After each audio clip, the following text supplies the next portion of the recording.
எப்பொழுது நாம் தனிமையை உணர மாட்டோம்? ஓம் சாந்தி.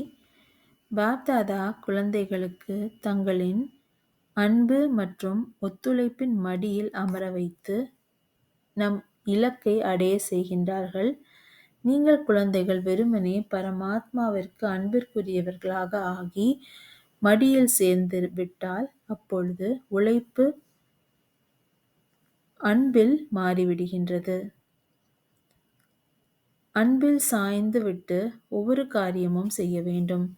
பாப்தாதா ஒவ்வொரு நேரமும் அனைத்து சம்பந்தங்களினால் உங்களின் துணையாக இருக்கின்றார்கள். சேவையில் துணைவனாக இருக்கின்றார்கள் மற்றும் நிலையில் துணையாக இருக்கின்றார்கள்.